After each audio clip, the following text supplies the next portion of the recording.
বিধি দেওয়া রাখছেন কিনা, আমাদেরকেও রাখতে বলছেন কিনা, এই রোজার জন্য নবী মুদের আদর্শ এই 23 বছরের জিন্দেগিতে তারাবিহের নামাজ নবী নিজেও পড়তেন, আমাদেরকেও পড়ার কথা বলছেন।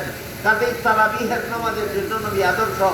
ঈদের নামাজ এই 23 বছরের জিন্দেগিতে নবী নিজেও পড়তেন, আমাদেরকেও পড়তে বলছেন।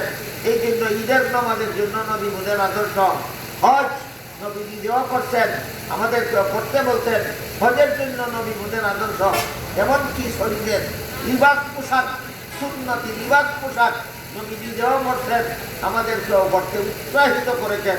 সুতরাং শরীরের লিবাস পোশাকের জন্য নবী মুদের আদর্শ, মাথার চুলের জন্য নবী মুদের আদর্শ, মুখের মুখ দাড়ির জন্য নবী মুদের আদর্শ, এই সব কাজের জন্য নবী মুদের আদর্শ। তাহলে নবী মুদের আদর্শ কোন কোন ব্যাপারে? কুরআন নাযিল শুরু হওয়ার 23 বছরের জমানার যে সব কাজ নবী নিজেও করতেন, আমাদেরকে করতে বলতেন, এই কাজের জন্য নবী মুদের আদর্শ। এটা বুঝে থাকলে এখন খন্দক খোদার ঘটনায় বলেন, খন্দকের যুদ্ধে নবী সাহাবাদেরকে খন্দক খুঁজতে বলেছেন, নিজে খুঁজেন নাই, খুঁজছেন। এই দেখেন, নিজেও করছেন, উম্মতকেও করতে বলেছেন, মুনাফিকরা করতে রাজি। যে কাজ নবী নিজেও করছেন, উম্মতকেও করতে বলছেন, মুনাফিকরা করতে রাজি না। এই জন্য আল্লাহ আয়াত নাযিল করে বলেন যে নবী নিজেও খন্দক খুঁজছেন, তোমরাও খুঁজতে বলছেন, তোমরা খুঁজতে সবাই করতেই বলেছে, তোমরা মুনাফিক, তোমরা মুমিন না। ক্লিয়ার হইল নি? খাঁটি মুমিনে আর মুনাফিকে বেশ কম। এই হইল খাঁটি মুমিনে আর মুনাফিকে বেশ কম। নবী এই 23 বছরের জিন্দেগিতে যত কাজ নিজেও করতেন, উম্মতকেও করতে বলতেন, এই কাজগুলি করতে যারা রাজি এরা মুমিন, এই কাজগুলি যারা করতে রাজি না এরা মুমিন না। এই বিষয়টা আল্লাহ আয়াতের মধ্যে পরিষ্কার করে দিতেন। আয়াতে আল্লাহ বলেন, আল্লাহর রাসূলের মধ্যে যে তোমাদের জন্য আদর্শ রয়েছে, এই আদর্শ গ্রহণ করতে পারবে কারা? 3 গুণের গুণী যারা। লিমান কানা ইয়ারজুল্লাহ ওয়াল ইয়াউমাল আখিরা ওয়া যাকারাল্লাহ কাসীরা। 3 গুণের এক গুণ হইল যারা আল্লাহর সন্তুষ্টি চায়, আরেক গুণ হইল যারা আখিরাতের জীবনকে সফল করতে চায়, আরেক গুণ হইল যারা আল্লাহকে বেশি বেশি স্মরণ রাখে। আল্লাহর সন্তুষ্টি চায়, আখিরাতের জীবন সফল করতে চায়, আল্লাহকে বেশি বেশি স্মরণ রাখে, মুনাফিকে না, মুমিনে। এই জন্য আল্লাহ বলেন, রাসূলের আদর্শ গ্রহণ করতে পারবে কারা? মুমিন, মুসলমান যারা।